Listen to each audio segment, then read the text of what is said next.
Okay, so today I'll continue my little round robin between some of these colors that I don't really like, or I guess mainly just, red I don't even mind, but white I definitely dislike. I still have yet to really ever use a blue deck. I think of any kind, maybe just in the tutorial or something. I almost had to, but yeah, if I had to rank, those are the bottom two is white, and then maybe blue is even worse. Although I did incorporate some blue cards into my green deck, just because some of them are hexproof, and I just love the hexproof mechanic in general. But end of season rewards, I haven't really tried to get anywhere with the rankings since I got to platinum several months ago, like towards the beginning of the year, just because I wanted to see how far I could get with these kind of hodgepodge shitty decks. But basically, that's not bad. I guess platinum would just be like platinum, diamond, and then platinum, diamond, and then mythic, I believe. Yeah, we'll save that for some other time. I'll probably do some challenge with it. Like, I have to get it at a certain month, and if I don't, just like this is like one of my most laid back series ever, if anything, that I've done it for such a long period of time too. But just the reasoning behind it is sort of still a first experience with the game. So there's so many things I haven't seen, or just whatever. It's all still pretty fresh to me, surprisingly, after like almost a year of playing it, even as irregularly as I do. And so that Wilds of Eldraine thing is either about to come out or it's already out. No, it must not be out. Otherwise, those packs I would have gotten would have been from that. But yeah, it's basically just I haven't really done much of a format with this, which I do formats with pretty much everything I do. Oh, I guess card game, like even with chess, you would think, oh, you're just playing chess just to do it. But even that has certain permadeath criteria if I don't get to a certain rating. So it is sort of fun. I do like this mode because it lets you just use anything that you want. And yeah, these daily quests become monthly quests because it takes me so long to do them. Basically, just that is the format. Just try to collect every card in the game, or as many cards as you can in the game. And that in itself is, let's see who does best in a best of three sort of setup out of these three. And then we'll go with that. Or I don't know, like we'll just play as that for the rest of the episode, or it'll take the whole episode to even do that because of how short sometimes these are. But no, it's just I was trying to collect every green card in the game, but even that would be very overwhelming because it's not like you can disenchant the other ones to try to do that. Right, it's a case where you can only craft stuff, you can't disenchant stuff in this game. So we have this little Frodo thing as a potential win condition, but I don't really, it's not really what the deck is about. I wouldn't be able to give him haste. I have trouble even giving him enough like black land to be able to become the halfling. So I do have a lot of triggers to sort of tempt you with the ring, but I don't know how good that really turns out to be. I'm trying to sort of do the degenerate heal buff stuff that you normally would do anyway. If the citizen becomes a halfling scout, yeah. I mean, you're already sort of flexing. Oh, look, I have this win condition ready, but it would still take way too long because he would have to transform, then you'd have to wait, and then you'd finally have to hit him in the face, which you may or may not even be able to do. Destroy target artifact, enchantment, or tapped creature, so just not going to block with it. Yeah, this is the one that I sort of need, and I also need there's like that one tree guy, green guy, who's like an innkeeper or something, prosperous innkeeper. And so he also gives you some sort of stupid healing buff effect. It's just so boring to see the same thing over and over. It doesn't even mean it's that good or it's overpowered or anything like that, but you're really going to do that? I could destroy a tapped creature using that, or I could have multiple of these out there. This is actually worth it to do just because we're sort of falling down. Oh, shit. Falling behind on the pace of it. But let's actually get rid of that. I didn't even really look at what it does, but there's just something about the low level of play that if you heal yourself a certain amount, they'll never be able to kill you because, if they're aggro or something, they're not going to have the complexity of their deck to be able to deal with that. They'd be lucky if they can do 20 to 30 damage to you, period, let alone, trying to fight against your little overhealing capability.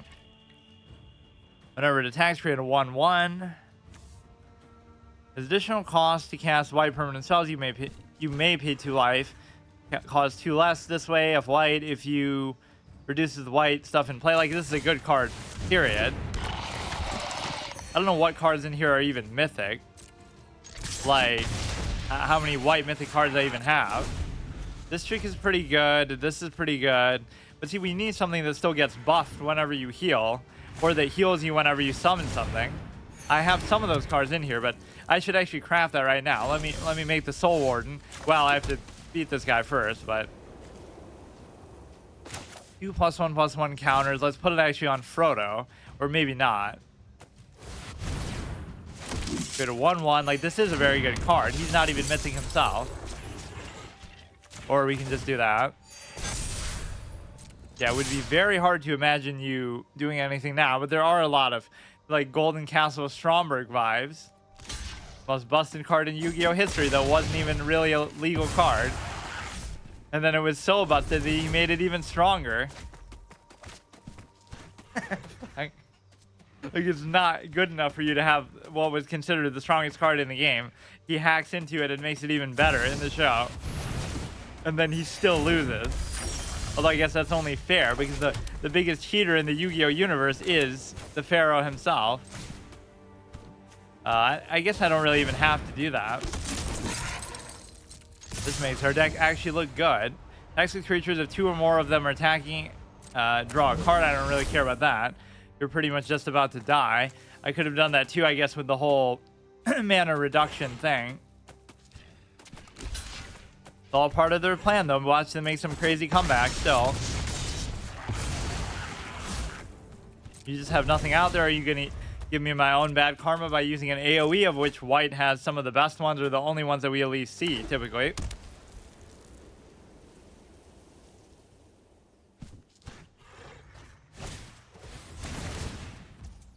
When you cast a white spell, you gain 1 life. You're trying to out-heal the healer here.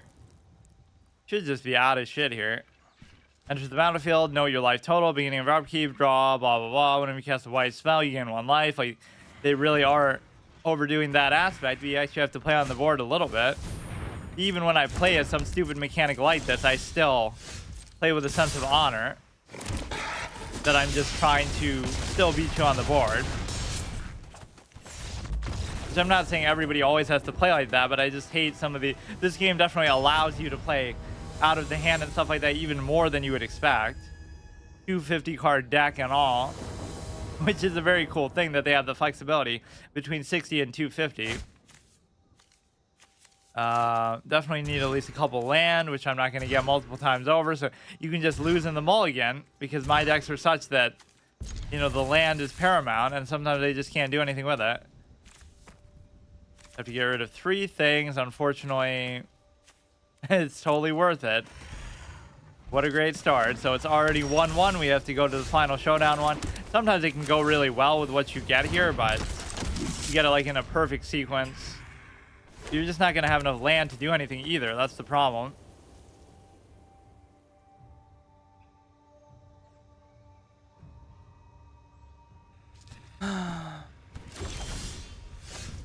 Or yeah, any of this flying stuff also always bothered me just as a mechanic.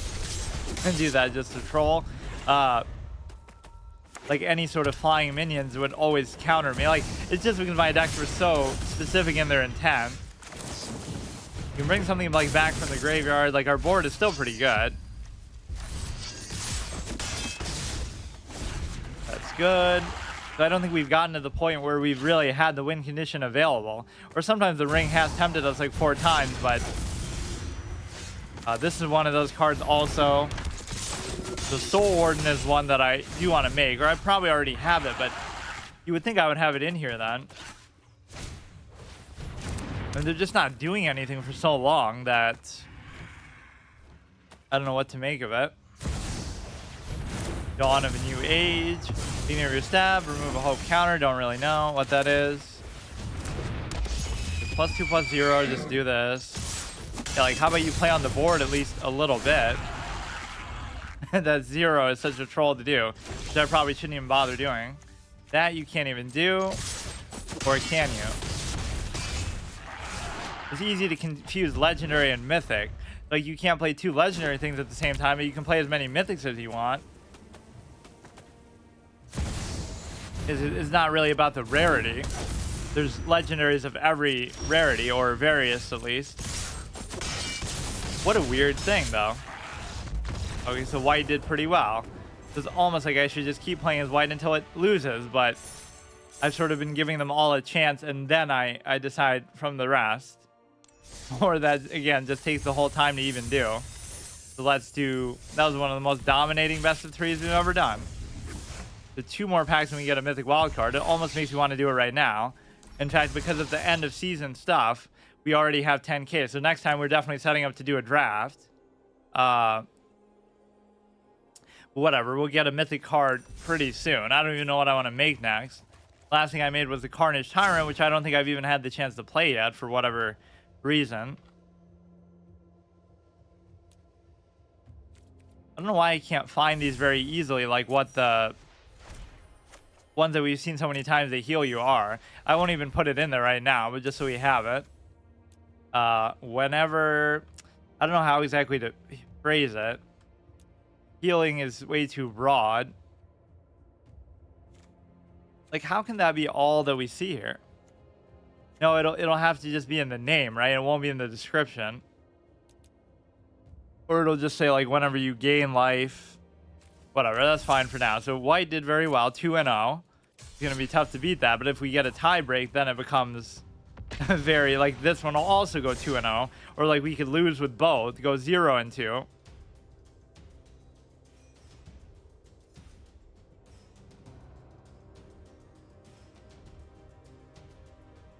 Specific companions. I don't know how that mechanic even works. I don't think I've ever done it. What a name. It's always weird when you can put spaces in your name. Not a very good hand, but you have a certain amount of land, so I'll actually deal with it, despite how bad that seems to be. Because you saw what happened like last game. Like, any good deck is going to have plenty of cycling and capability to sort of subvert that in the first place, but... I mean, I may as well just do it. I don't even care what it is. Unless they pay X. I don't know what that was. Like, I could have paid it to stop him from... Or yeah, that's what I did in the historic no-ban listing, is I made like a deck of only planeswalkers, and it still kind of was okay because, you know, so many of them are going to have effects that summon stuff in the first place, so that ends up working out. Protection from multicolored. So that's perfect because I never use stuff like that anyway.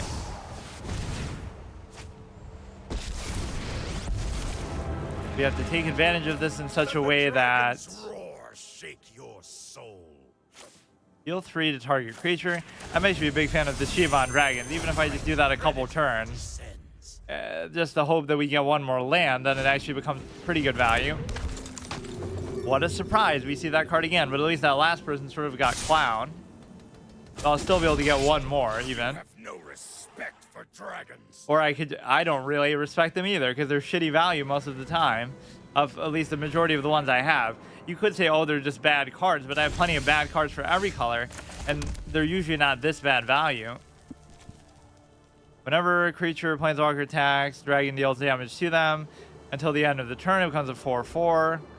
Create a 4/4 with flying. Actually, not a bad idea to do that, because I can make another Shivan Dragon, and then... Feel the heat of my flame. I'll make the 4/4, and so he's not going to be able to kill both of them, so he really has to decide. It's not really like that good of a card, but just that sort of cycling and extra value is pretty good.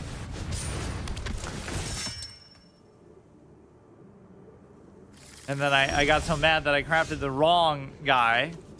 The wrong, or, you know, we should do the, well, I'm kind of greedy for those, but we should basically do this, because that'll make the Shivan Dragons playable whether I do that or not. Till the end of the turn, it becomes a 4/4 with flying. And then, what else do I want? Or I could just play one of these, period. It'll cost 1 less to cast, may pay X rather than the mana cost for X is mana value. Wait, what am I doing? What's the difference in the thing? They pay X. What is X, though? Whatever. As long as you can play it. That's arguably not really worth it, especially because you won't be able to block too well for this, but... you know, he could kill this. If he attacks with everything, I'll block that, but then I can't stop it. But people always play like overly conservatively, I feel like, in some of these situations. Like, that's just a waste because... Or he's going to do exactly what I said. Why would you split damage? If you're going to do that, then commit to that. Because I can easily block. Or even that I kind of forgot about too, but... Oh shit. Consume me. Listen to them roar. Wow, I even underestimate his effect there too. Just by simply having 2 dragons out there, you could clear his whole fucking board basically. That's the best way to sort of protect. Oh, look how we're just destroying people. Known cards in your opponent's hand are shown face up, fully visible, so no need to take notes. Yeah, because taking notes would be cheating though. You still have to remember shit. Like whatever's in your deck or what you could draw into. That's why I always hate those sort of deck tracker add-ons and stuff like that. That always feels so disingenuous. Like even like OBS and stuff recommends, or I mean Twitch and stuff recommends that. No, I think it's just OBS will show that like recommended add-on for this game. You could say, oh, it's just so viewers can keep track, but again, that's always an intrinsic part of a card game. Like it's like counting cards in poker is tantamount to cheating if your memory is that good. But here, you don't even have to count them. You can just literally fucking have an add-on that does it for you. Like they certainly wouldn't allow that in tournament play. Okay, I'll keep this just because of the land, but that is a very questionable hand. You see how sometimes it hurts me so bad not to do that. I would have been better off just mulliganing 4 times for that shit. But you always need something low cost. Like we have a couple things like that, like the whelp and stuff that reduces the cost of other stuff, other dragons, or that gives you mana. That's why half dragons give you better value. Like they either give you mana to be able to play other dragons that require too much to be good value, and then the other ones just reduce the cost to try to make it viable. But why should you even need to do that in the first place? You could do that. This is okay. Just sort of fill up the board, create a treasure token to try to actually make a decent value. As long as we don't have to give that guy up to do it. No. I've done that a couple times where I just use that guy's effect because I take for granted that it's like you know, that somehow it's a treasure token or something else. I just don't pay attention to the fact that where we're getting the mana from. Okay, that guy's effect is actually kind of annoying, but we have 4, so we could play this, deal 4 to each opponent. When it enters the battlefield, create 2 treasure tokens. Like, I don't even really want to do that, but I guess you may as well. Or that was kind of a waste because for the same value, I could have just done that, right? For whatever. I guess I could still do it next turn. So 7 for a 5/5. And again, they might have some interesting effects at times, but it doesn't matter because, you know, I'm not really doing it for the effect. I'm just doing it for raw value. I'd rather it be a 7 mana 7/7 or a 5 mana 5/5. Okay, that's fine too. These might both go 2-0, although the start of this one wasn't the most encouraging.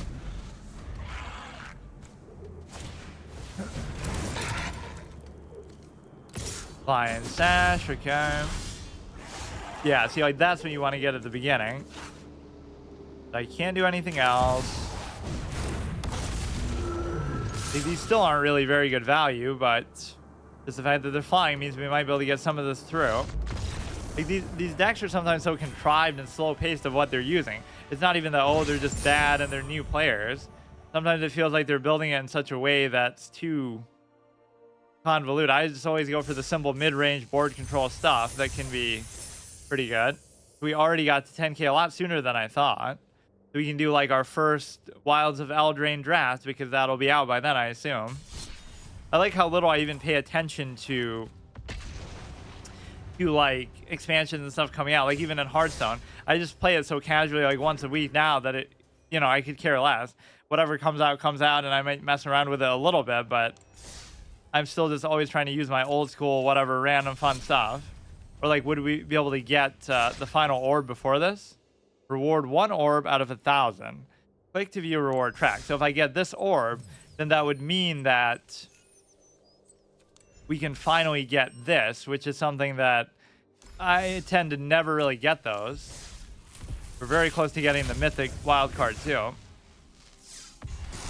which I might just save it because I've had trouble doing that. Whenever I get it, I just craft something on a whim. I don't even know what I want next. Okay, let's give green a shot. Is green going to do the worst for once when it always is my go-to? That would be kind of sad. I'm even trying to go out of my way to make a, you know, give room and preference to white just because I'm trying to use it finally. It's too broad to simply say, oh, I don't like it, because there's certain things within it I can still do, but just sometimes you see something so much. Even blue, we don't see that much. But they're both about sort of the contrived mechanics that I don't like, just sort of either healing or milling and just things like that that I tend to not really do. Sometimes I'll mill people just by accident because I play in a kind of a slow-paced way. But in this game, you can't even guarantee that, because what if I have a 250 card deck? That's the perfect way to play around mill. Then you won't be able to do it, even if that comes at a big cost, because a 250 card deck might not be that good, but that is a good way to just shut it down if that's something you're having trouble with. This is questionable because I only have the one land, but I'll still do it. Yeah, I always find that weird though. You would think, based on my love of green, that Druid would be my favorite Hearthstone class, right? And I've said that like 1,000 times, but somehow it's just not. Like, I don't even like them that much. The ramp aspect is there, but the value of the minions isn't always this outstanding, like 5 mana, 10, 10, and all this crazy stuff. And so, I don't know. It doesn't exactly translate it perfectly. Yeah, that could be what you say. Like, oh, look how much it copied Hearthstone copied Magic. One of the best examples. Not only is green like very similar in terms of style of play, which kind of makes sense because that's what you would associate with Druids anyway, but just, you know, even like very specific archetypes like Dinosaurs have to do with green, with Druids. Like that, whatever, the 12/12 elusive guy, which is one of my favorite cards in the game. But yeah, look at that value proposition. 10 mana 12/12 versus 5 mana 10/10. You just can't even compare it. Now we could use this to destroy one of those and make a trigger to give us more mana, but I actually won't even bother doing that. Let's go 2-0 with this, and then we'll get to do the whole thing over again because we won't have a preference for any of them. I like the strategy of like having money in your back pocket in these games. Like in PvZ Heroes, that paid off so well for me. I saved up like 400 or 500 gems, and then I was like just not spending them, and then it came into perfect whatever. Then whenever something cool comes out or whenever you feel like spending it, it's no big deal. Like here, you could just keep 10,000 in your back pocket, but I guess the only thing you'd be saving it for is a draft or for cosmetics, so it doesn't really matter. But just if there's some occasional thing, like pay 10,000 gold for this one very rare card that you can only get now, like an event card type of mechanic, which is kind of a contrived thing that I'm glad most of these games don't have. But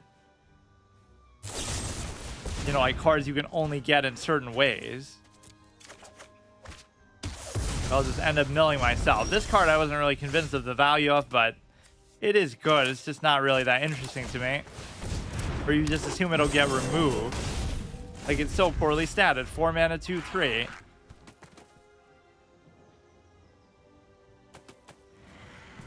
How come we're just destroying everybody so bad here today?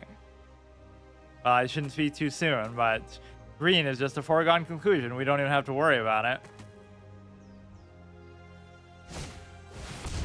Yeah, it unironically takes me like a month to get back to the point where I'm able to do a draft again. Mainly because I do so badly, I guess, in the drafts. I've been averaging like 2 to 3 wins, which even if you get 3, it gives you like 1,000 gems back, which is almost enough to, you know, like 1,500 is equal to 10k. Be swift. We haven't much Get an time. emblem with you may play lands. You cast what? You may play lands and cast permanent spells from your graveyard. Can't do that. We could do Gigantosaurus. Like, some of this stuff just isn't gonna happen yet, though. Like, It's not going to matter. I mean, this is the best card for me because it forces them to stop being so cowardly to try to actually force them to attack in. Even though I'm sort of playing cowardly now just because I have so much stuff out there on the board that I should have just attacked with everything. Mill 3 cards, put a permanent card from among them into your hand. Up to 1 target land becomes a 3/3. Creature with vigilance, hexproof, haste until your next turn. It's still a land. Fine. What would I need to get the turtle out? I have 3, 4, 5, 6, 7. Wait, I should be able to do it anyway, though. Everywhere. Or I guess all I needed was the trigger by one of these. Something that's going to be a 4 attack minion, of which I can summon like 3 of them now.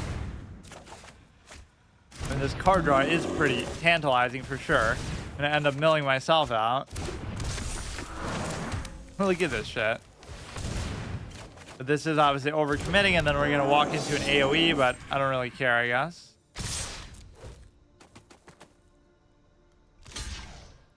That's fine, although we lose the card draw capability. I have bigger problems. Looks a little bit too badass to be a mere 3 mana minion, or 3 mana planeswalker, I mean. Your lands you control have add 1 mana of any color. Like, that alone makes it worth it.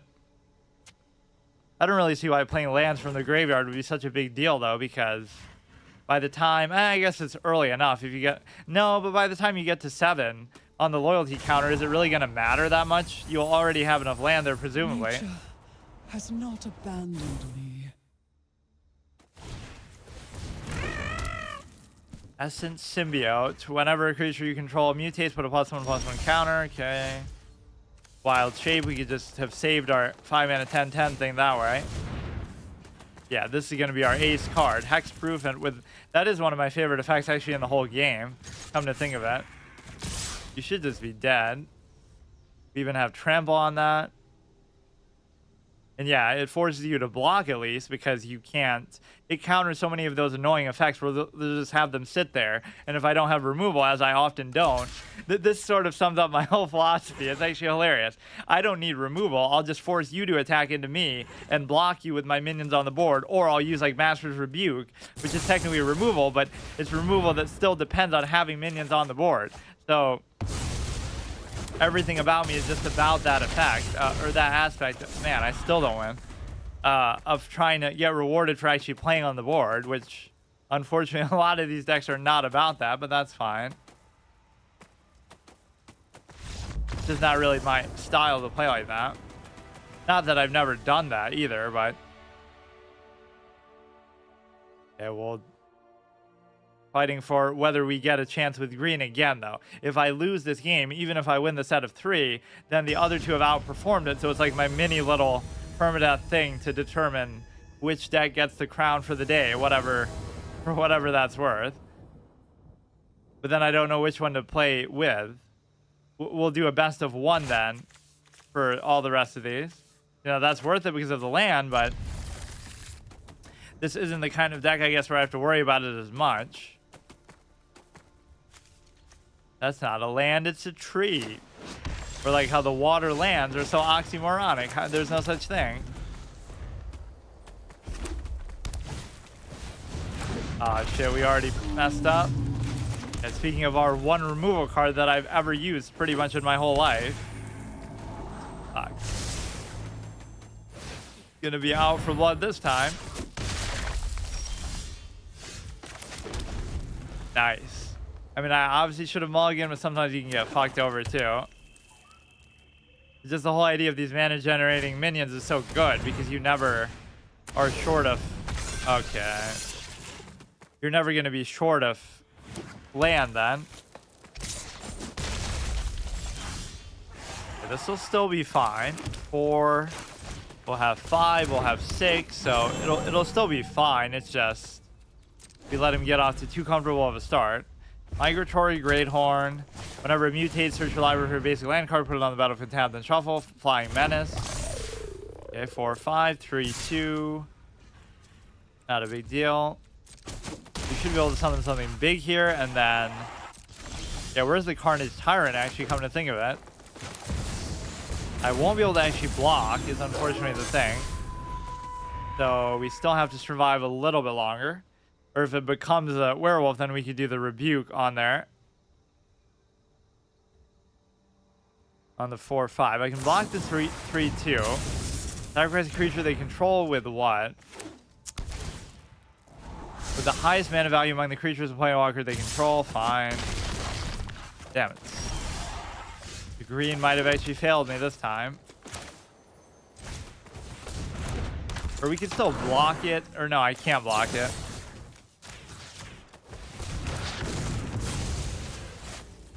Fuck. Well, we can still win the set. So even when I lose, I still win. But yeah, I'll do a best of one to determine that between green and red. Which one white and red. Which one I'll play.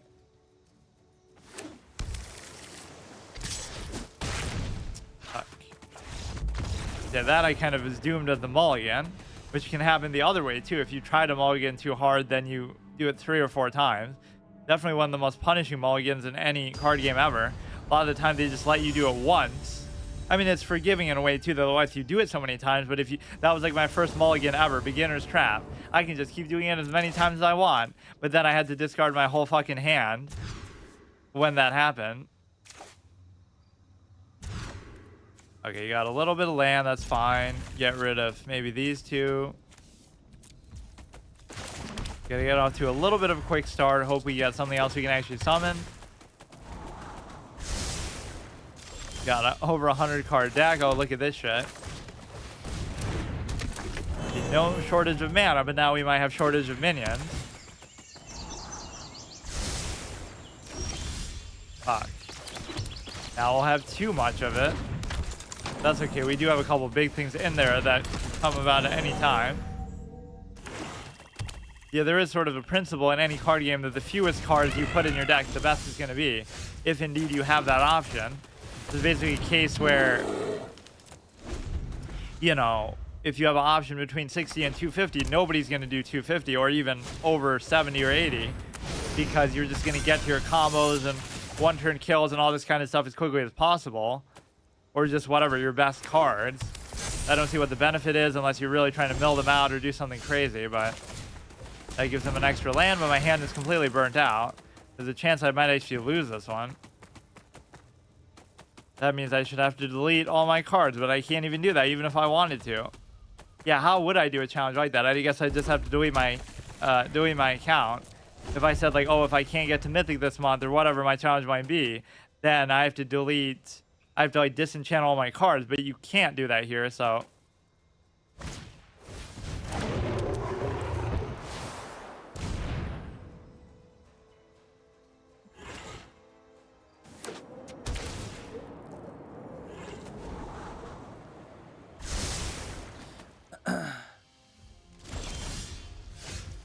I'm kind of stunned though. Just the value out of his hand is so good, and these mutations are kind of annoying. I have so many big things in here, but I have like a fucking million mana. Here we go. The flying is what really does it to me too, because you're not going to be able to do anything about it.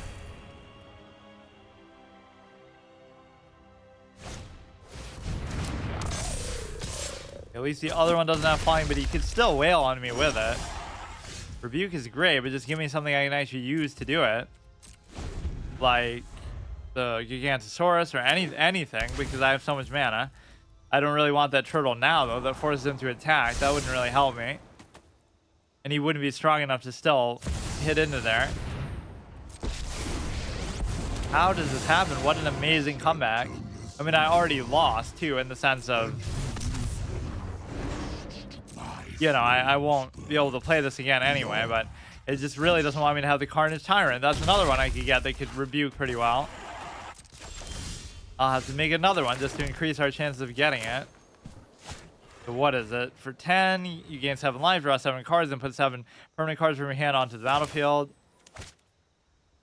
I still have like maybe one more turn, or he can always just hit me with that again. Minus X. Or no, it's +2. Exile permanent, doesn't really matter because, wait, what? Because I couldn't block anyway. Although you should just... Okay, I'm just dead. Wow, that's actually surprising. Got off to a bad start in both of these last 2 games, I guess. But like I mulliganed too aggressively one time, or I didn't mulligan at all the one time, so it's a hard balance. Dead.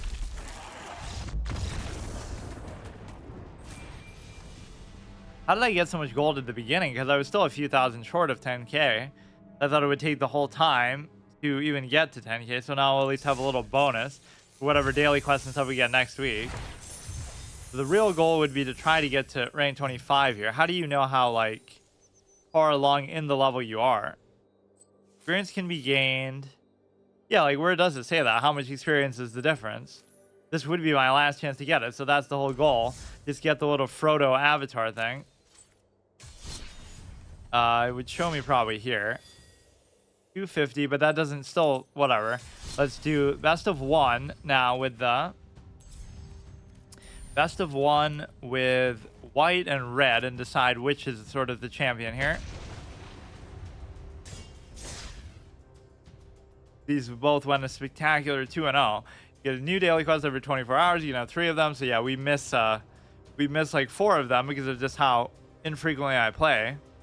Even if I do the backlog of 3 each time, which I often don't do because I still don't have enough time or whatever, I just somehow manage to not even do that much. I've only done 2 10k drafts. That's kind of hard to believe. This would be the 3rd one, so I'll do it next time. Or maybe I won't. Maybe I'll save up even more. So I always have... The point is you should do well enough to get your money back, basically, so you can almost do another one right away. This is actually okay because even the black will work for, you know, the 1. Green sucks as we just showed, so clearly you have no chance. I guess +1/+1, you can just put it down, I guess. Not really a big fan of equip cards in the game, or I haven't seen them used really that effectively. There's that one really cool one that's like, you can't lose the game until this leaves the field. And of course, because I don't have stuff that typically destroys artifacts and enchantments, I just couldn't beat that guy. They went to like -1 million and I still lost. Whenever creature enters, you gain 1 life. Add mana, you can only cast an angel spell, but this isn't one of those cards that gets buffed by the fucking heals or whatever. Druid of the Cowl, 2 mana, 1/3. Kind of not really worth it though, because you don't really care about the health value.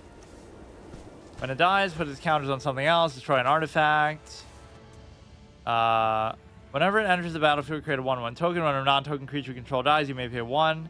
If you do, return it to your hand. You can just do this. You just keep wailing on you with that. It's not a flying scroll, thankfully, even though it kind of almost looks like it from the picture.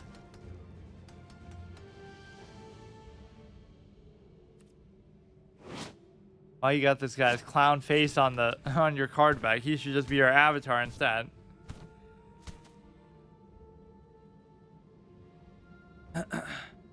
Yeah, I bought like 1 or 2 cosmetics in the whole experience of this game, but as a free-to-play player, it still was a bad decision. Like, we bought this when I was using the red deck for the first time, just to sort of show how badass dragons are, except they kind of suck value-wise for the most part. Squirrel General. Forest Walk, if 1 or more tokens would be created under your control. Okay, so we should just get rid of that if I can, but I actually can't do anything.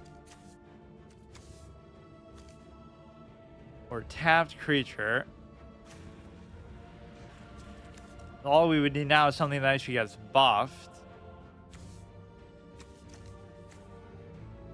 Create a 1/1 token are created instead. Sacrifice it. Okay, fine. Summon more shit, I guess. I forget what even training does. You sort of bait him to get tapped with that, but now he's gonna summon like 1,000,000 squirrels. There won't be anything I can do about it. Maybe I should have destroyed that. Search your library for basic land card reveal, put it in your hand, then shuffle. This can get out of hand, as we've seen it before, too. Is that even a mythic card? That's kind of hard to believe. It might be worth it to even sack things into it. I won't, but or now since it's tapped, we can destroy it with that.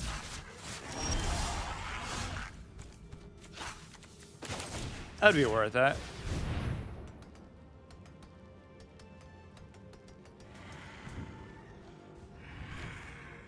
What a waste. The effect is really what makes it valuable. Would you rather hit me in the face for 3? You can return that to your hand, but that doesn't even matter. This is good. I love that invisible stalker, what he did like last time or the time before, where he single-handedly killed my opponent in a situation that otherwise I couldn't have possibly won. Like, it's a hexproof that can't be blocked either. And I just kept buffing it with that little, whatever, the werewolf check. That's sort of the BM nature of hexproof in this game, is the fact that you can rub it in their face, that you can target it, but they can't. Which might not seem too busted, but at least by like Hearthstone standards or other game standards, you would have to normally go out of your way to try to buff it. That was one of my Druid decks actually in Hearthstone. You have like a bunch of these AoE buffs that target everything on the board, so that would work well with it, because otherwise you wouldn't be able to. Now we have the ultimate combo. If you don't have removal for this, you're just fucked. This is sometimes all it takes. So we can even keep tapping this guy to... No, but maybe this doesn't work as well as I think. It'll tap it, but it won't stop it from attacking on their turn. It'll stop it from blocking on my turn. So maybe I kind of misunderstand that. Or if I could do it anytime I wanted, then it would be good, but... Shit. I mean, this is kind of not doing anything anyway. Reveal it, put it in your hand, shuffle. Need some kind of removal card. Choose up to 1 creature, put +1/+1 counter. Look at 7 cards. You may put a permanent mana value 3 or less onto the battlefield with a shield counter. Getting into Yu-Gi-Oh card text range with this one. Create 5. 3/3 Angels of Flying. I do like that effect a lot. But its counters, it doesn't even have any counters though. We are going to have to find a solution for that. You can't really tap it because it's already tapped. You just give up Samwise, I guess, for that. And this guy is going to become pretty valuable. Creature to be a ring bearer, I don't know. Could actually attack with that too, but yeah, maybe this effect wasn't what I thought it would be. I thought you could just lock one thing down and prevent it from ever attacking you, which you clearly can't do that. We could block with the 0/2 or the 2/1. That's the only way that effect would be remotely decent. All it takes to be green is one dinky flying thing. Yeah, we really have become the very thing I swore to destroy. Just as much as I hate these decks, now I'm using it too, but I won't use it for like a long period of time. Just kind of giving it a chance. It's just such a simple concept, but because this is a game where you can't attack minions, and not everybody's going to be running a ton of removal, then, or even the removal like that somebody like me runs isn't going to be enough, because it's going to be a case where it's like Rebuke or something, so it'll get out of the range of Rebuke, and then I'll never be able to kill it if it becomes like an 11/11 or something like that. Exile creature, I don't know. That'll give me at least the heal and buff effect yet again. As long as I keep summoning something out there to block with, we should be fine. Whoops. Okay, just go face, go face. With a 5/5. Yeah, we can still block. I mean, it's not that big of a deal. And that's actually good because none of this is doing anything for me. Whenever one of my creatures control attack, they get indestructible till end of turn. I mean, that is a very good effect. What do I do about this dinky 11/10? Do we only have this black land because we have that little stupid Frodo thing, so it's almost like, oh yeah, that's going to be a win condition, which it might somehow turn into one if they totally run out of cards and stuff, but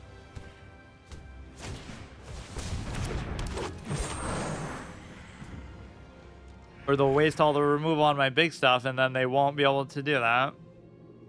They won't have any left over for him. But it seems like the way you really want to use that is to deal with haste. Power 4 or greater, perfect answer. Or whoops.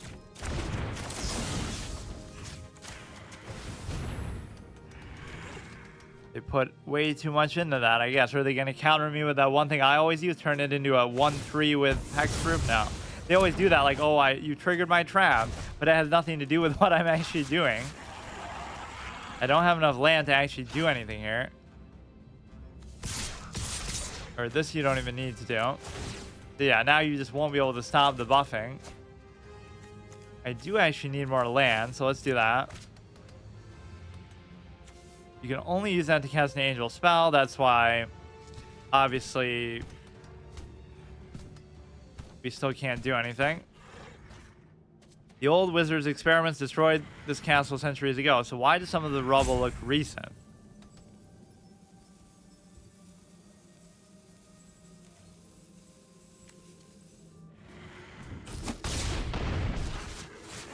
Sounds like a line out of a horror movie or something.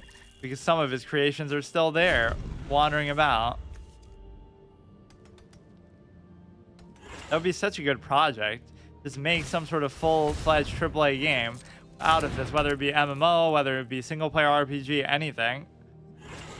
And don't rely on all the borrowed content from other universes like Lord of the Rings or whatever, but...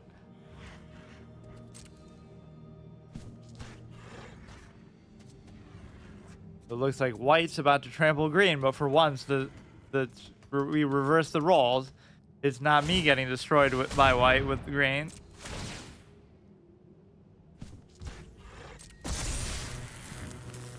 Maybe you can get to Mythic just with a deck like this alone. Like, maybe with some minor alterations. Although that could be true of any of my decks. Like, just make it a little better. We keep some of the same theme. Hard to say. But once you get to a certain rank, like Platinum, Diamond, whatever, then it'll start to degrade into just like you have to use the same exact thing as everybody else. But this game at least counters that maybe a little better than most. Because it would be... you know, just the deck size and things like that, it won't be quite as exact. The best deck in the world will be a 67 card deck with like a very, you know, specific setup. Yeah, I don't get, oh, here we go, 975 out of 1,000, so we'll get that no matter what. Let's see who the champion will be here. So we won with white, green's out of it, so let's see if red can match white. We do this to decide which color I'm going to play the rest of the episode, but then the episode ends, so I never even have to. So it's a good thing if it's white, or at least it's not going to torture me by forcing me to actually do that.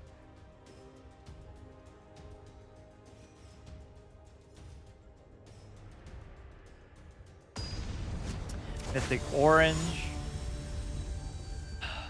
Pizza Dad. I always see the ads for Magic actually on little pizza, either Hot Pockets or something. If you go to Walmart, you must have seen those. It's like one of the green chicks or somebody else.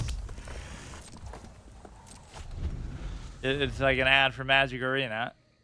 This game somehow does feel very underrated. Like Hearthstone in this day and age shouldn't, even as Hearthstone's biggest fan, I would say that, shouldn't be getting so many more viewers than Magic. And I don't mean that like just, oh, this game specifically, but apparently Magic the Gathering is only one category on Twitch, period. So that includes real life events, that includes, you know, real life tournaments. It includes other versions of the game, whether they be single player versions, some old school open world one, other deck builders online, whatever the case may be. Every version of Magic collectively.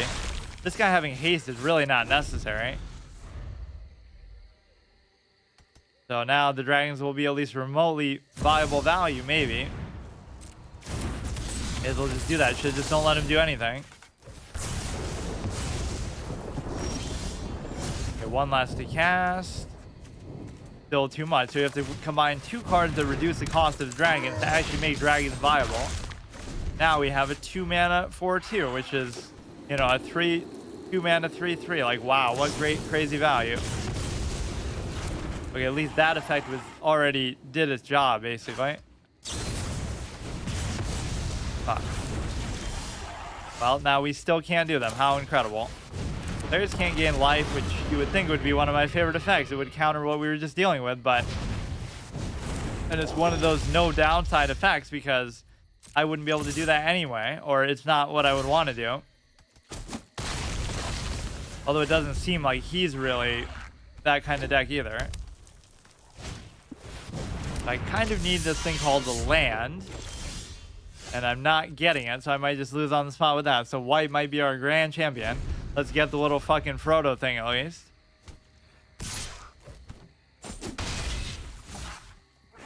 An axe hardened in the forge. We're not in too bad of a spot, but I am in this weird spot where I just can't do anything. And Dinosaurs always upstage dragons. Like, wow, these are actually better value. 4 mana, 4/4. Like, that's such a crazy thing, but even has better effects than they do, too. Whenever it deals combat damage, it deals that much to target planeswalker that opponent controls or battle that player protects. I'm always a fan of effects that are kind of like... They're sort of like... Create 3 treasure tokens. I'll put this down just to block with. Or I don't even have to. Because, like, they have a downside and an upside to them. So many of these effects, unfortunately, are like... It's all upside, and some just have more upside than others. So that's just an indication of power creep or whatever. So that wasn't a very meaningful play, though, what he did. Or maybe now it is. This guy's on a whole nother level. What the fuck?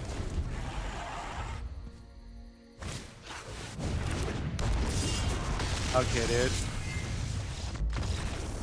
We technically didn't have lethal going into that, but whatever. He buffed it up.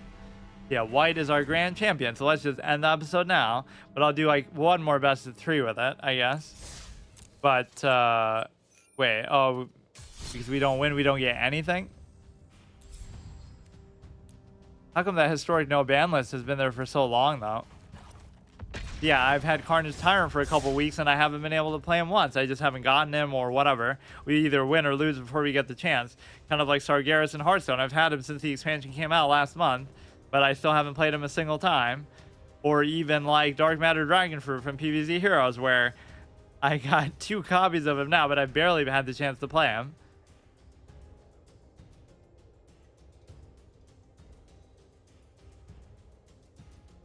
I'm to explore Codex of the Multiverse. You can no, just look up some wiki on the game that I'm sure. Just net deck. Automatically apply card sleeves to your decks. Yeah, this will be the first new portrait we gotten in a while. It makes it kind of meaningful to get it this way too, because of how little, you know, you're not gonna be buying microtransactions, or you're not gonna be spending money on cosmetics in the shop, so gold or whatever. So why would you wouldn't have any other way to get them, basically. What is with the lands, man? Even this thing counts as a land, so that might make it worth it to keep it just for that reason. This is there just for the gimmick of, oh, I'm gonna have the ring tempt me, because like that's really meaningful. This is a very good card. This is good. This is okay. Yeah, we'll get rid of that. And then we have potentially 3 lands. It's arguably better to do that one first, because, you know, the fact that it's tapped isn't going to be relevant there. Now it will be. If I get like a 3 cost, although it doesn't matter. Now I just need something that keeps giving me life, the Soul Warden or whatever, which I didn't even put in here, to be fair. You heard the rumors of bandits along the coastway, but your journey so far has been surprisingly uneventful. After spending... I like how these are just like role-playing. Yeah, of course. I'm playing a land card and it's doing that. We need those on the energy from Pokemon. Tell me a little story. After spending all day to track down a rare tome, you're about to give up when you hear a name whispered from a dark alley.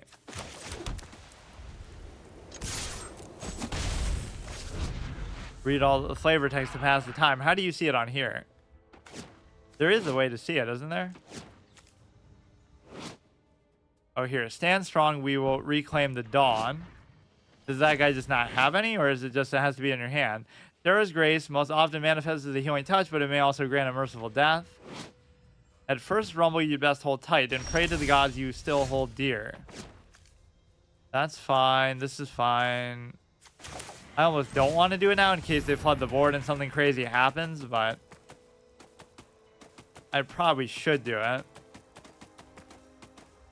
Right, like that's going to take too long to get to that point anyway.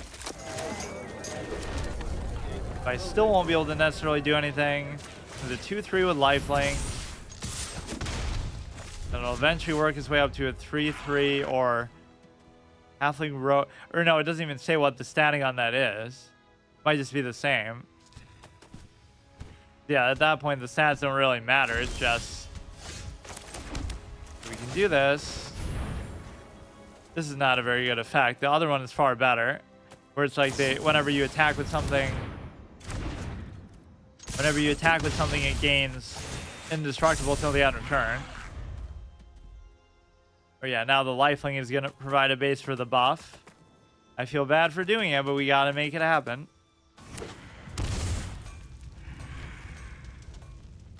This might be one of the first times that green has done so badly. That's shocking. We were up 1-0. Maybe I just got overconfident and started to mess up, but I would always vouch for green. And in a way, it almost has an advantage because we spent more time and effort and crafting on it. Fuck's sake. Do this, but it'll only give it +1/+1, right? Because it has to split it between two. It shocked me so much at the beginning to see that, oh, you only have 20 health in this game, because it's supposed to be like slower pace and more, you know, less casual than Hearthstone. But Hearthstone has 30 health and this has 20. So it doesn't mean that the pace is really faster, but that seems like almost just way too low. Yeah, that's like what PvZ Heroes have, so it's as casual as that. Put it in the same category, which is I'm almost playing the two the same way, but the difference is that this would take like 10 years to complete my collection. That would only take like 1 year or two. Even at the pace that I'm playing, like, at least you would have a decent amount of, you know, you would have enough to make whatever you want to do. Doesn't mean you'll have every single card in the whole game, but with that game, it would be a lot easier because they don't seem to have any intent to release any new cards. Whereas this, they'll rip off fucking Transformers and Lord of the Rings and whatever they have to do to keep it going.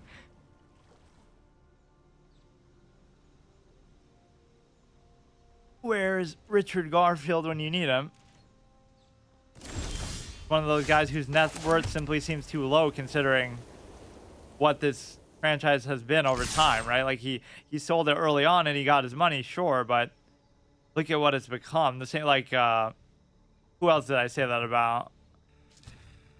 I can't remember. Okay, fun healing mechanic, even though it says me using white involving healing, although we haven't really benefited from much of that here.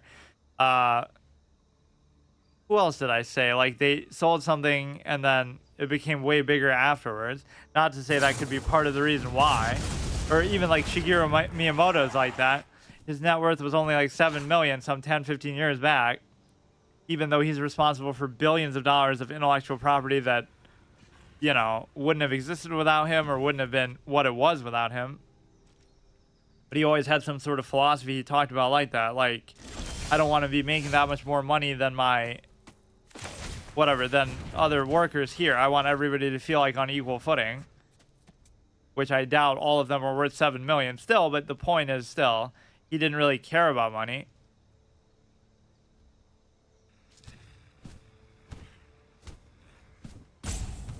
That's just one of those industries that was so fascinating at that point because in the early days, because there was no standard to follow. So all of it was just pure innovation. Like, there were no standards being set. There was some amount of competition, sure, but everything was just sort of on the cutting edge. So you could do the most wild shit and people would still like it, like Seaman or whatever it is, the little virtual pet. Like, wow, what an innovative, revolutionary thing. It's like when cinema was young, you could get away with so many things that way too. Yes, everybody's impressed. Kubrick could sit on a shot for 30 minutes in 2001: A Space Odyssey and just kind of dick around.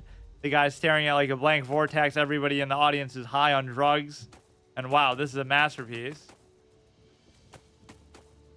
There's a stage of like you know, the initial shock of like, wow, this is such a cool medium that we have, to now we get to show off the medium in a very degenerate way, like just it's there for the sake of it, and then finally it gets to the point where you become jaded to it, and it's like, okay, now show us something new and inventive. Is he really gonna come back? Young Pyromancer, whenever you cast an instant sorcery spell, create a 1/1 elemental creature token. I could just destroy my own thing. Sometimes it locks you into that animation too, or you can't cancel. But there is some way to like quickly, there's like a hotkey. You press control or something, it just cancels what you just did, but I never really use that. Or you can like bluff by holding down Alt, I think, to make it seem like you have an interaction even if you don't. It's gonna be annoying. Now I'm never gonna be able to finish him off.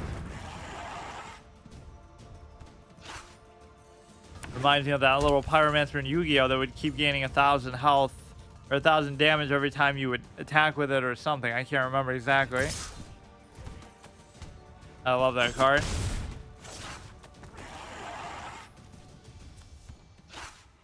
Yeah, who would have thought I actually would have enjoyed Duel Links more than Master Duel? In fact, even the whole time I was playing Duel Links, I might still win because of flying, but he'll have infinite removal, evidently. Even when I was playing Duel Links, I was like, I can't wait till I play like the real Yu-Gi-Oh, where you get 5 monster spaces again, or 5 spell and trap spaces, and all this kind of stuff. But then when you actually get there, it forces you into a synchro environment landscape where you can't escape from it. Even if you choose not to use it, you're just going to get destroyed by it. And so that was kind of a bad format decision. They should just have some older school formats available. And so I ended up liking Duel Links, the more casualized version, more than the actual game itself, which is very shocking. Why wouldn't you attack with that? And then who would think that I also like PvZ Heroes more than Master Duel? That I would have never thought in a million years, both because Heroes is better than I thought, but also because Master Duel just gets stuck in that weird format situation. At least Duel Links is suitably fun because the presentation is so good, and there is going to be synchro stuff, but it just, you know, at least it's fit for purpose. It's meant to be like a fast-paced, fun, casual kind of version of the game. What does that even mean? Corrupt it. Or no, counter. I can't read. I very likely will lose here, and this is the sort of blue playstyle that is so fun. Combine blue and white and you get this kind of shit. Like, just don't let me do anything, dude. Fun and interactive. I still get another chance, even if you are going to win here, but I'm kind of stunned by it. We got him so low. All of my decks almost start to seem like they're aggro, because the whole point of their win condition is just rush them down as quickly as possible and try to...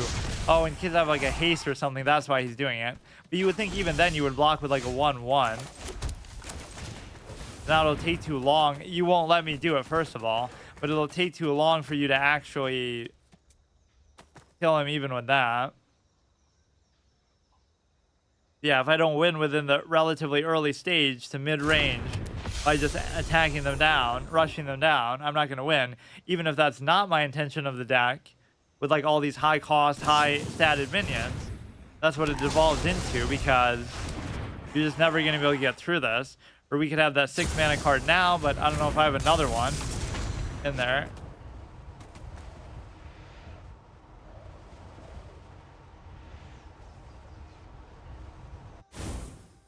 Whatever, whether we win or lose, we should get the orb. So this might be the first time ever getting a reward from the reward track, where you keep, you know, getting these portraits and stuff. I don't think I've ever gotten far enough. Okay, we still have a chance to come back.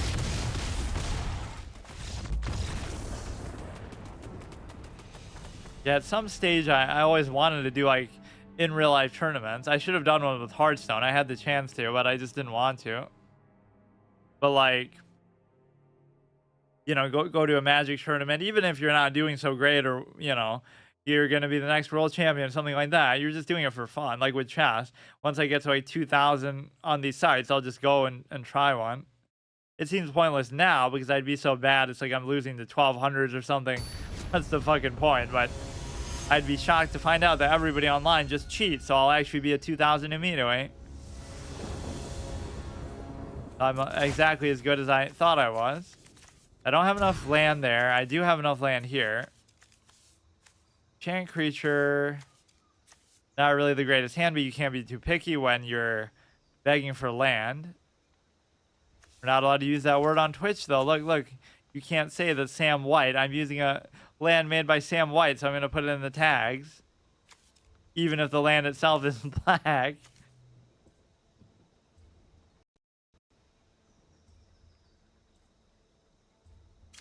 Come on, let's do honor to this white deck. Okay, this is kind of useless to even keep, though. I won't even blame that little gimmick that I put in, you know, Frodo and Sam and all this kind of stuff. Because, you know, that's not really a big part of the deck, but it could potentially pose you a win condition. It's just very unlikely to happen.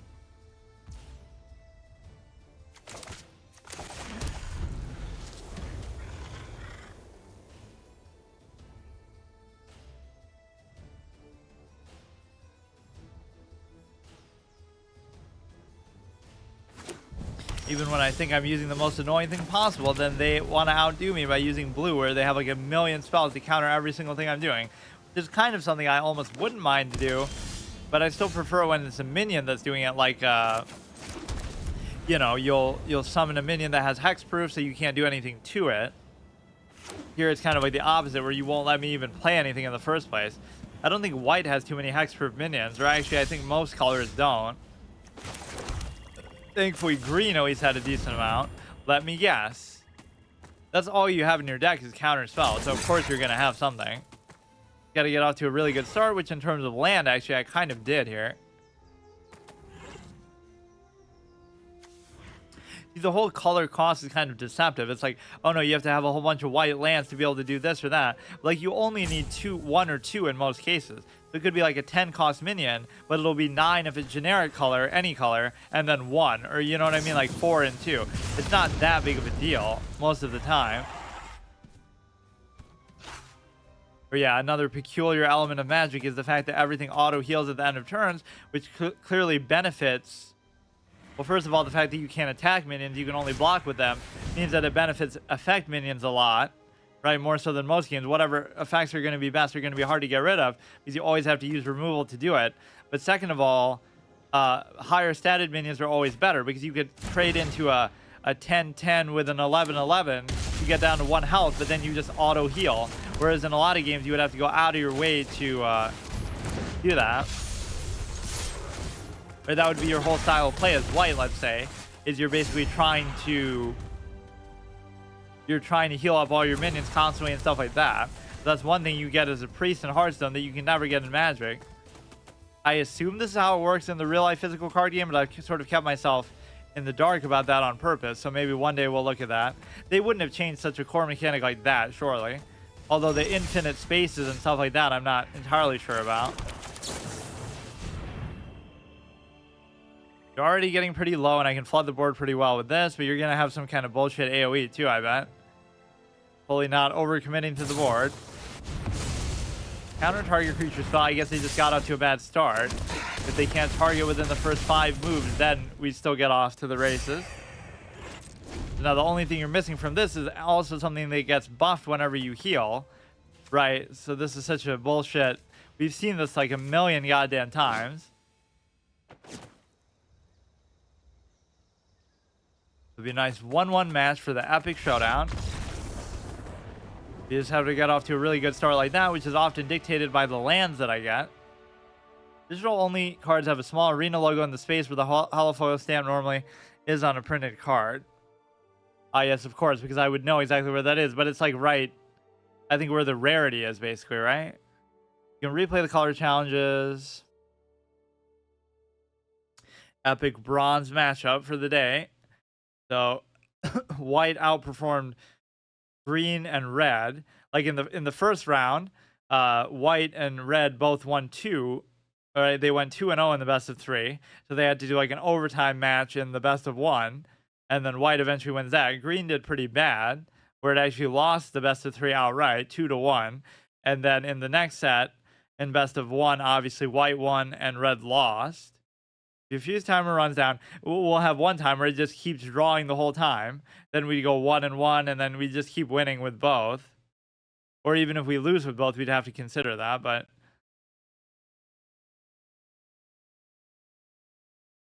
I actually play black a surprisingly lower amount of the time than you would think, because I do like the aesthetic and everything behind it, but I almost save that for drafts. Like, I almost always try to do something based around black for a draft. It's kind of bugging out. Gonna cuck me on my orb, though. Once we win this, we'll get enough experience to get to all of 25.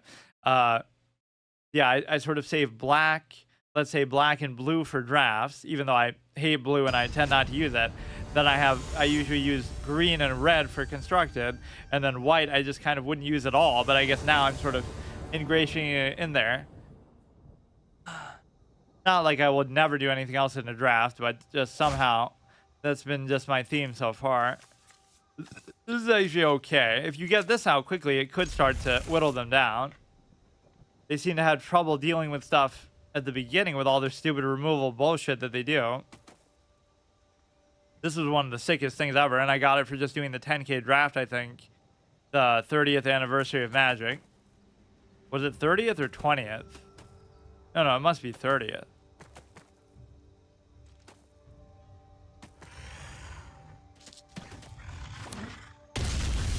Yeah, there's no way it could be that new, 2003. Okay, we do this. This guy's not as good as I thought. It should tap it like for their next attacking turn, not just so they can't block.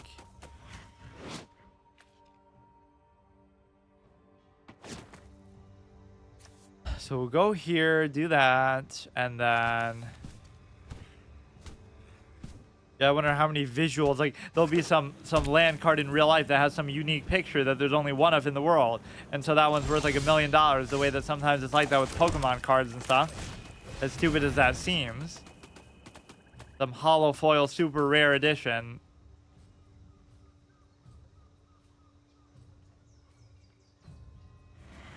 This is fine. We'll summon that guy.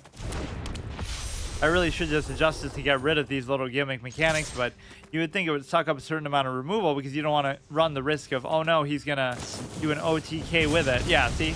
Normally, that's a dog shit card that I have no real value in. I'm never gonna get the effect. It'll take me forever. You just used it basically as a taunt for a spell.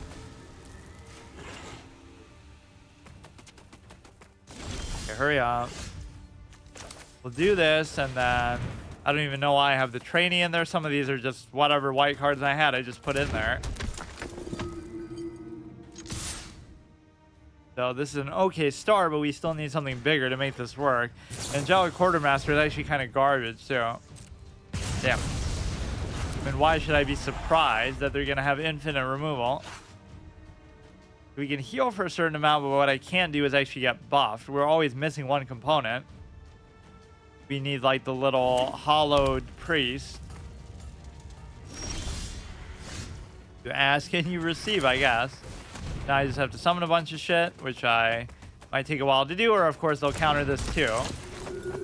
Or they'll just have removal in the future then. Come on, why is it being so slow?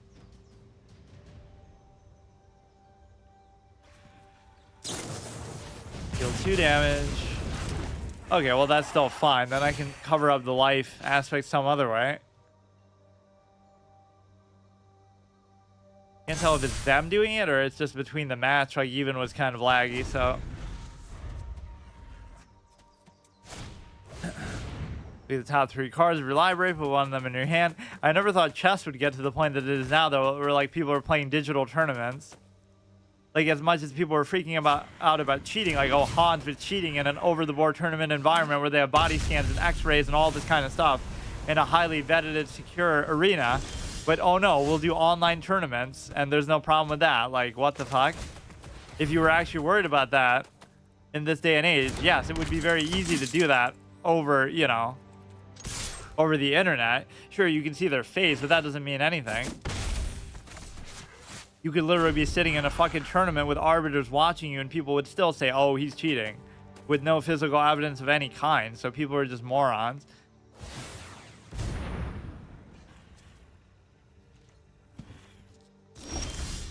Nobody could ever cheat like under that circumstance. You see their face on a webcam. Wow. Somebody could be across the street holding up a sign in the window, right? Like the old Kramer thing where he sees the naked girl or something across the street. Somebody could be holding up a sign there. So there'd be nothing in their apartment that you would see that. You might see the reflection in their eye or something, but they could have like a little hidden earpiece in. They could have like whatever beads that people are talking about. We still can't do anything at all. It's just taking me too long to get anywhere with this, and these are both very shit value. A lot of these are like just the white cards you start with, because I didn't craft too many. In fact, I don't know how many mythic cards we actually even have in here.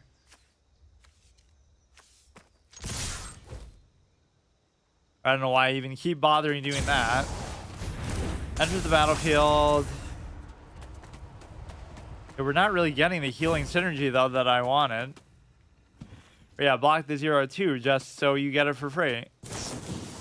But yeah, I guess you will still be able to do that. It's not like this guy is very good value anyway. I should take this guy out. I should take out the quartermasters. I should put in something a little better, even if it's like the soul wardens. I won't be able to use that green guy though, the innkeeper. Now I just have nothing I can do. I only have 3 land. Now I'm basically going to lose. And will I still not get my... Will I still not get my thing? The orb, even for losing. I won at least 1 game, so that should count for something. I'm already in defeatist mindset because I'm just not getting anything I can use. And even these are shit.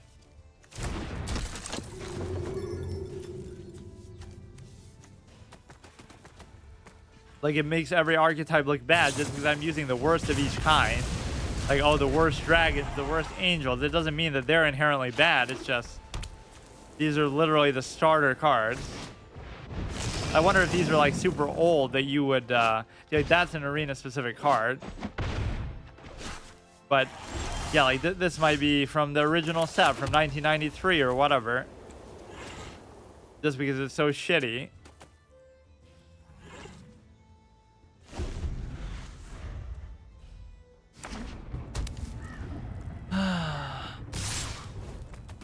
Don't have a chance, but I would have to actually be able to get some land and just be able to summon something. It's amazing how much I get cucked on land just because,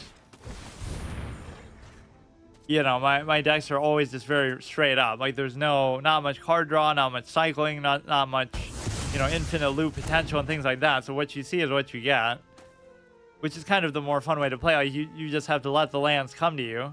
You can't just have some crazy way to force it. Yeah, this is a plain, more like a desert.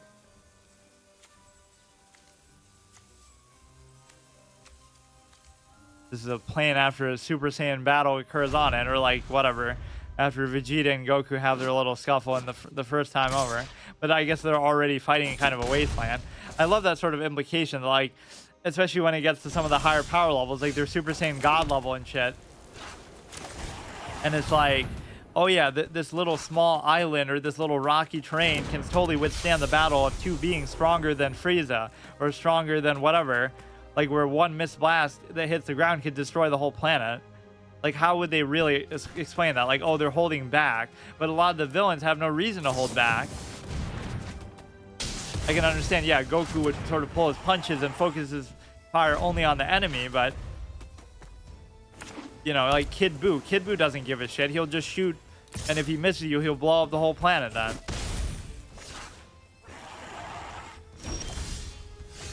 Or there's that hilarious moment, like, when it enters the battlefield, the ring tempts you. Whenever you draw your second card each turn, put a +1/+1 counter.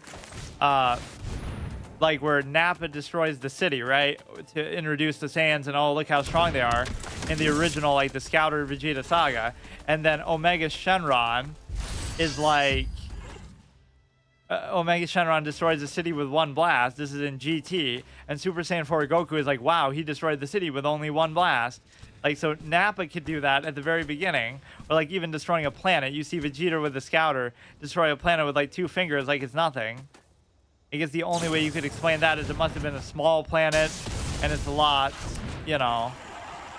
But he could destroy Earth, too, because he was about to do it. So it's not, like, that big of a deal.